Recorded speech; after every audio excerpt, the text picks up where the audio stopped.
keluarga besar Saga, puji nama Tuhan. November penuh dengan sukacita di lingkungan bekerja. Kita sudah membahas tema-tema ini di bulan November. Bagaimana semangat di lingkungan bekerja, bagaimana bergembira sambil bekerja. Dan hari ini kita mau belajar lagi kebenaran firman Tuhan, kerja yang produktif dan kompak atau kerja yang harmoni. Sekali lagi, kerja yang produktif dan kompak, kalau disingkat harmonis. Nah ya, kita mau satu di dalam doa terlebih dahulu. Bapa, kami mengucap syukur untuk kebenaran firman-Mu. Kami mengucap syukur untuk tema bagaimana membangun suasana kerja yang baik di bulan November ini. Biarlah bukan sekedar kami mendengar firman, bukan sekedar karena peraturan untuk beribadah di perusahaan ini, tetapi dari hati kami yang paling dalam ada haus lapar untuk dididik, disempurnakan dari hari ke hari. Dan Tuhan, kami minta pengurapan baru di sore hari ini kepada hamba selaku pendeta gembala yang menyampaikan kebenaran firman-Mu, maupun kepada semua keluarga besar Saga Group yang menerima kebenaran firman. Kami sama-sama diberkati. Biarlah kuasa-Mu, wibawa, otoritas-Mu menyertai pelayanan hamba di sore hari ini. Hati seorang murid ada pada setiap kami, sehingga kami mau dibentuk, diajar, dikoreksi, diberikan rahasia-rahasia untuk kami hidup lebih sempurna ke arah Kristus dari hari ke hari. Kami siap diberkati dalam nama Tuhan Yesus. Haleluya. Amin. Puji nama Tuhan. Saudara, kita mau buka di dalam 1 Korintus 3 ya, ayatnya yang ke-5 sampai ayat yang ke-9. 1 Korintus 3 ayat 5 sampai dengan 9. Ketika saudara membaca Korintus, saudara harus tahu ini adalah satu kota yang hiruk pikuk ramai, ada kota niaga perdagangan, kota pelabuhan ya. Dan pada zaman Rasul Paulus menulis surat kepada jemaat di Korintus, selalu nasihat-nasihat untuk mengatasi suasana kerja, suasana hiruk pikuknya kota itu, bagaimana iman dan kesaksian hidup anak-anak Tuhan di tengah kota yang metropolitan seperti itu. Demikian juga dengan saudara dan saya. Bukan kebetulan Saga Group ini ada di ibu kota ya, ibu kota provinsi Papua, ada di Jayapura dan ada di kabupaten. Dan saya yakin percaya bahwa situasi ini tidak berbeda jauh. Kita punya pelabuhan, kita punya pusat perbelanjaan yang bersaing di kota ini, dan kita punya fasilitas yang terus dilengkapi di kota metropolitan ini, di ibu kota provinsi Papua. Nah, sekarang kembali kepada suasana kerja kita di lingkungan Saga. Hari ini kita mau teladani dari surat Rasul Paulus kepada satu jemaat di Korintus dalam 1 Korintus 3 ayat yang ke-5. Di sini disebutkan ada 3 tokoh yang diangkat dalam surat pengembalaan Rasul Paulus kepada jemaat di Korintus. Jadi apakah Apolos, apakah Paulus, pelayan-pelayan Tuhan yang olehnya kamu menjadi percaya, masing-masing menurut jalan yang diberikan Tuhan kepadanya. Aku menanam, Apolos menyiram, tetapi Allah yang memberi pertumbuhan.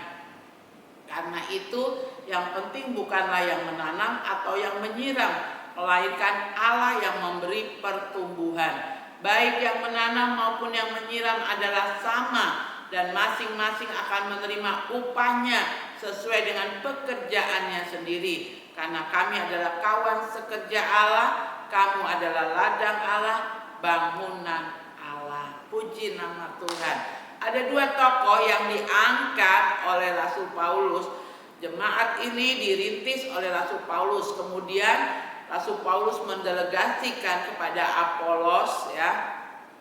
Dan di sini dikatakan siapa Apolos, siapa Paulus gitu ya. Mereka hanya pelayan-pelayan Tuhan. Kami, Rasul Paulus katakan, kami hanya pelayan-pelayan Tuhan yang ditunjukkan, diberikan untuk menggembalakan jemaat di Korintus. Pelayan-pelayan Tuhan yang olehnya jemaat di Korintus, yang olehnya kamu menjadi percaya masing-masing menurut jalan yang diberikan Tuhan kepadanya. Artinya karunianya berbeda, Paulus dengan Apolos ya. Tetapi hamba Tuhan ini diberikan Tuhan, diutus Tuhan ada di jemaat Korintus untuk membawa jemaat ini yang olehnya kamu menjadi percaya, bertumbuh kerohaniannya ya. Kalau sudah percaya, sudah mengenal Yesus sebagai Tuhan dan Juru Selamat, pasti akan mengalami pertumbuhan ya. Nah, lalu dikatakan aku menanam, Apolos menyiram, tetapi Allah yang memberi pertumbuhan. Jadi Rasul Paulus nggak merasa dia lebih hebat dari si Apolos ya. Demikian juga Apolos tidak merasa lebih hebat dari Rasul Paulus, lebih berjasa karena Paulus membuka, Apolos melanjutkan semuanya itu ya. Tetapi di sini dikatakan bukan demikian ya. Ayat yang ke-6, aku menanam, Apolos menyiram, tetapi Allah yang memberi pertumbuhan. Jadi yang penting kerjakan tugas yang dipercayakan. Yang dipercayakan kepada Paulus menanam, ada jemaat di Korintus. Apolos yang menggembalakan, yang merawat, yang menyiram, yang memberi pupuk. Tetapi Tuhanlah yang menumbuhkan kehidupan iman jemaat di tempat itu ya. Nah, bagaimana Tuhan bisa menumbuhkan kalau tidak ada tanaman yang ditanam? Bagaimana Tuhan mau menumbuhkan kalau tidak ada yang menyiram dan memberi pupuk merawatnya? Ini ada kerjasama ya, ada kerjasama, masing-masing memahami panggilannya, masing-masing mengerjakan tugasnya. Jadi sangat harmoni ya di sini. Karena itu yang penting bukanlah yang menanam atau yang menyiram, melainkan Allah yang memberi pertumbuhan. Apakah jadi tidak penting Rasul Paulus, Apolos? Tidak ya, karena ada keterangan selanjutnya. Baik yang menanam maupun yang menyiram adalah sama, dan masing-masing akan menerima upahnya sesuai dengan pekerjaannya sendiri. Karena kami adalah kawan sekerja Allah, kamu adalah ladang Allah, bangunan Allah. Mungkin saudara berpikir ayat ini lebih cocok diberikan kepada hamba-hamba Tuhan. Tapi saya mau katakan bahwa saudara ditempatkan di Saga Group itu adalah ladang, tempat untuk saudara bersaksi, untuk saudara menunjukkan karunia yang Tuhan berikan. Ketika saudara melamar pekerjaan di Saga, saudara sertakan ijazah, saudara lulus sebagai S1 bidang ekonomi, mungkin saudara lulus mungkin bidang marketing. Lewat SDM yang saudara miliki, itulah perusahaan menerima saudara bekerja di ladang, di lahan perusahaan yang namanya Saga.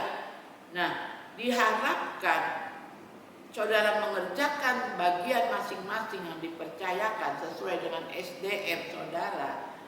Maka kalau saudara bekerja dengan rasa tanggung jawab, masing-masing porsinya dikerjakan sampai selesai dengan baik, maka yang tidak bisa saudara perbuat, selebihnya Tuhan ambil alih.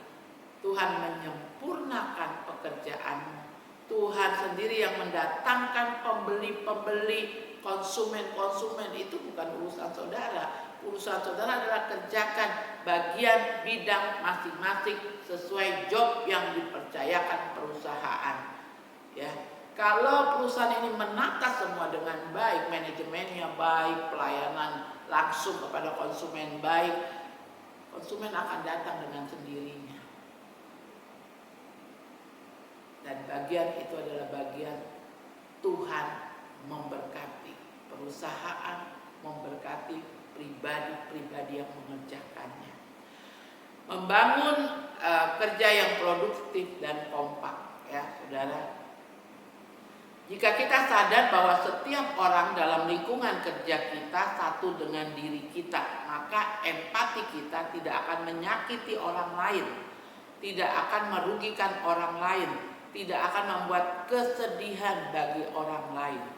Untuk bisa ada harmonisasi dalam bekerja, ada kompak dan produktif, ya, maka tanamkan ini pada setiap kita, baik mulai dari owner, manajer, kepala bidang, sampai staf yang paling bawah, ya, supir-supir yang ada untuk mengantar pesanan, mengambil barang, orang-orang yang mengendalikan parkiran, yang menyiapkan fasilitas dengan baik, yang menata semua barang dengan baik. Ini semua saling terkait. Seperti aku menanam, kata Rasul Paulus, Apolos yang menyiram, dan Tuhan yang memberkati, menumbuhkan. Nah, itu harus ditaruh dalam pikiran kita masing-masing, entah saudara pimpinan tertinggi, menengah, ke bawah, bahkan sampai cleaning service dan lain sebagainya. Saudara semua tanamkan perkataan bijak ini. Jika kita sadar bahwa setiap orang dalam lingkungan kerja kita satu dengan diri kita, ada satu yang keluar, ada satu yang tertinggal, ada satu yang tidak mengerjakan fungsinya, ini akan meruntuhkan perusahaan, ya. Maka masing-masing harus sadar bahwa setiap orang dalam lingkungan kerja kita satu dengan diri kita. Maka kalau sudah demikian, empati kita tidak akan menyakiti orang lain, tidak akan merugikan orang lain, tidak akan membuat kesedihan bagi orang lain.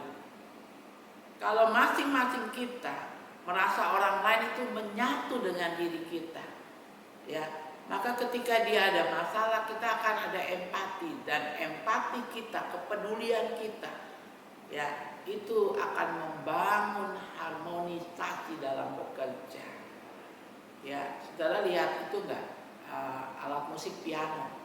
Alat musik piano itu ada warna hitam, ada warna putih. Kalau semua warna putih, nadanya enggak akan bagus. Kalau semua tutsnya itu warna hitam, tidak akan keluar suara yang bagus. Karena ada pembagian hitam dan putih itu, maka terjadi dimainkan oleh tangan yang terampil, ada keluar bunyi lagu musik yang merdu untuk didengar. Ketika masing-masing mengerjakan tugasnya, lalu menyerahkan suasana kerja, diawali dengan doa sesuai dengan iman percaya, Tuhan hadir, Tuhan sendiri yang seperti pemain yang handal memainkan putih hitam dalam piano itu. Saudara, jadikan tempat pekerjaan adalah ladang, adalah tempat bersaksi, adalah tempat kita beribadah kepada Tuhan, sehingga tercipta harmonisasi. Kita semua hadir di dalam lingkungan kerja untuk mengisi energi positif dan produktif dalam setiap proses kerja yang saling bergantung dan mendukung. Ingat, ini saudara yang kedua, tanamkan dalam pikiran saudara. Kita semua hadir dalam lingkungan kerja untuk mengisi energi positif dan produktif. Ya, energi positif itu apa? Kekuatan, energi itu kan kekuatan yang positif. Jadi ketika saudara hadir di lingkungan kerja, tiba absen gitu ya, absennya pakai apa saya tidak tahu. Nah, mungkin pakai yang alat apa tuh yang sidik jari itu ya. Nah, saudara harus yakin, percaya, aku datang membawa energi positif. Aku punya pengaruh di perusahaan ini. Ya Bu, saya cuma cleaning service, Bu, saya cuma ya angkat-angkat barang. Saya mau katakan tidak ada yang tidak penting. Baik yang menanam, yang menyiram, semua sama di mata Tuhan. Itu adalah tempat ibadah saudara datang bersaksi dan saudara menunjukkan kesaksian energi positif.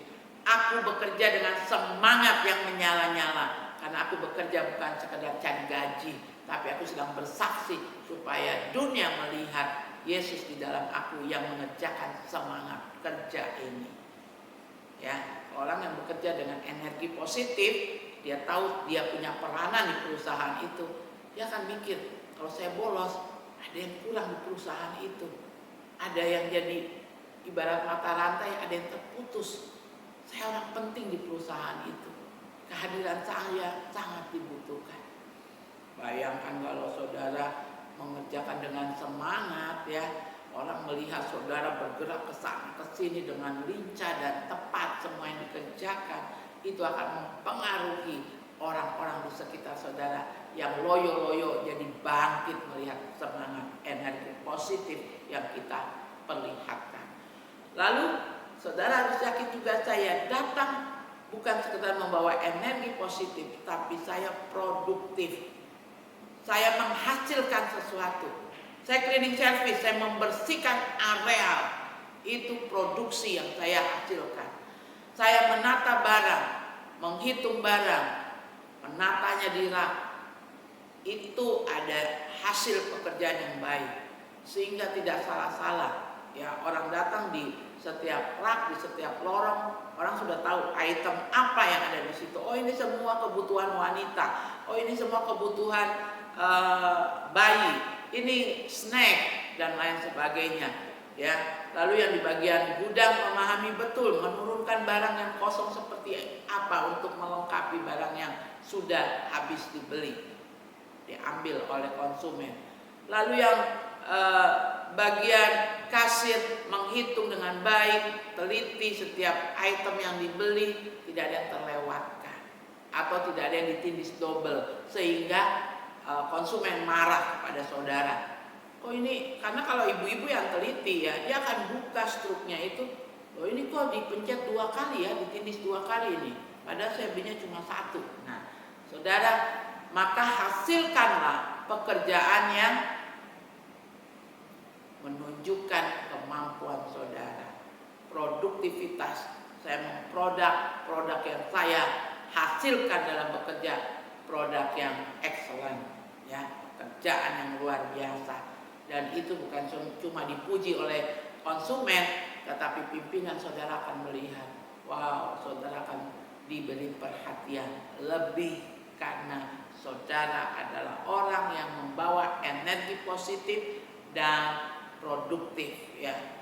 Bukan datang malas-malas, terlambat, kerja gerakannya lambat, ya. Orang lain sudah mengerjakan 10 macam tugasnya, kita baru mengerjakan 3. Ya, pantaslah kalau saudara dapat teguran, dapat peringatan, dan akhirnya dipecat. Ya, karena dunia sekarang membutuhkan orang-orang yang punya energi positif dan orang-orang yang punya produktivitas, ya, menghasilkan pekerjaan hasilnya yang luar biasa. Mari kita mau berjuang, kita mau membangun hubungan kerja yang produktif dan kompak. Harmonisasi terjadi di lingkungan kerja kita. Lalu yang ketiga, untuk bisa menghasilkan begitu, ya, energi positif, produktivitas yang baik, menghargai orang lain. Kunci yang terakhir, ketika kita melepaskan keegoisan kita, sebagai hasilnya kita menerima kebahagiaan dan keharmonisan. Masing-masing belajar melepaskan egonya, menganggap orang lain lebih utama dari diri kita. Kalau semua merasa orang lain lebih utama dari diri kita, lebih penting dari diri kita, maka saudara terjadi harmonisasi. Dan pekerjaan yang besar jadi ringan, yang ringan itu dijinjing sama-sama selesai. Kaget gini, wow, tidak terasa sudah jam 12. Wah, tidak terasa jam 3, jam 4 sudah pergantian shift misalnya. Kan karena terjadi apa? kita menganggap dia lebih penting, teman kita lebih penting dari kita. Kalau 5 orang menganggap satu dengan yang lain lebih penting dari dirinya, maka ada saling menghargai, saling menghormati, pekerjaan yang berat jadi ringan, yang ringan selesai tepat pada waktunya. Target pencapaian dalam 1 hari, 1 minggu, 1 bulan, 1 tahun yang ditargetkan perusahaan dapat dicapai. Tuhan Yesus memberkati. Sekali lagi, aku menanam, Apolos menyiram, Tuhan yang menumbuhkan. Yang menanam dan yang menyiram mendapat upah yang sama, dikatakan ya. Dan masing-masing menerima upah sesuai dengan pekerjaannya sendiri ya. Jadi seriuslah dengan tanggung jawab yang diberikan pada saudara, bangun empati kepada teman ya. Orang lain bagian dari diri kita. Dan yang terakhir, kurangi ya, tanggalkan, bukan kurangi lagi, tanggalkan egoisme kita masing-masing. Maka rasa hormat satu dengan yang lain itu akan muncul, dan itu akan jadi harmonisasi seperti piano yang dimainkan, iramanya keluar merdu didengar orang. Tuhan Yesus memberkati. Mari kita satu dalam doa. Bapa, kami mengucap syukur untuk tema hari ini. Kami sadar bahwa kami datang untuk membangun harmonisasi, produktivitas kerja yang baik Tuhan. Sehingga dengan demikian perusahaan, target-target yang diberikan perusahaan ini dapat dicapai. Kami bekerja untuk bersaksi, kami bekerja untuk beribadah. Orang boleh melihat ibadah kami lewat pekerjaan, produktivitas yang kami hasilkan, dan kegembiraan suasana kerja terjalin harmonis. Berkati semua yang ada dalam pengurus ibadah, yang memberkati kami selalu setiap hari Sabtu dengan firman, walaupun masih tetap dilaksanakan dengan online. Tapi Tuhan tetap memberkati tim di dalam ibadah oikomene di perusahaan ini. Memberkati Tuhan keluarga owner, memberkati manajer beserta keluarga, memberkati semua ketua-ketua, kepala-kepala bidang Tuhan beserta keluarga, memberkati karyawan baik yang sudah bekerja bertahun-tahun sejak perintisan Saga pertama, bahkan yang terbaru bergabung. Tuhan, Engkau memberkati. Yang sudah berkeluarga, Engkau memberkati. Yang masih bujangan, Engkau memberkati. Kalau ada yang sakit di rumah, Engkau jamah, Engkau menyembuhkan sehingga bisa kembali datang bekerja. Memberkati juga Tuhan rekan-rekan dari perusahaan Saga, biarlah terus mereka boleh melayani masyarakat di kota Jayapura ini, memenuhi kebutuhan di kota Jayapura ini, sehingga masyarakat merasa terlayani dan dipuaskan. Kami berdoa juga Bapa di dalam surga untuk semua bidang-bidang pribadi-pribadi yang Kau tempatkan bekerja, yang penuh resiko, mengangkat barang, mengeluarkan barang dari pelabuhan ke gudang Tuhan, dan semua yang terlibat Bapa, Engkau berkati, jaga, lindungi mereka, tutup bungkus dengan kuasa darah. Kami berdoa Tuhan juga untuk kota Jayapura ini, berkati Bapak Wali Kota, Bapak Wakil Wali Kota, para OPD-nya, distrik-distrik yang ada, memberkati kabupaten yang ada Tuhan, baik Kabupaten Sentani di mana Saga juga ada melayani masyarakat di sana. Biarlah Tuhan nama-Mu dipermuliakan lewat produktivitas kami, semangat kerja kami. Bapak memberkati juga Bapak untuk Provinsi Papua, Bapak Gubernur, Wakil Gubernur, para OPD-nya Tuhan, para bupati di setiap kabupaten yang ada dalam pengawasan pimpinan beliau sebagai gubernur dan wakil gubernur. Kami berdoa untuk Bapak Presiden, Wakil Presiden, Kabinet Menterinya. Kami berdoa untuk situasi harmonisasi di bangsa negara kami, khususnya di ibu kota negara Tuhan. Biarlah kasih Tuhan menjamah setiap orang yang ada, pribadi yang tinggal di atas negeri kami dari Sabang sampai Merauke. Tuhan, tutup bungkus kami dengan kuasa darah-Mu, saling menghormati satu dengan yang lain, beda budaya, agama ya Tuhan, tidak mempengaruhi keharmonisasian bangsa negara kami yang besar ini. Terima kasih Bapa, kami mengucap syukur, dan kiranya ibadah ini hakikatnya menjamah setiap kami. Mari saudara, arahkan hidupmu kepada Tuhan, terimalah berkat yang berasal dari Allah Bapa, berkat yang berasal dari Tuhan Yesus Kristus dalam persekutuan Roh Kudus-Nya dari saat ini sampai Maranatha. Haleluya, haleluya,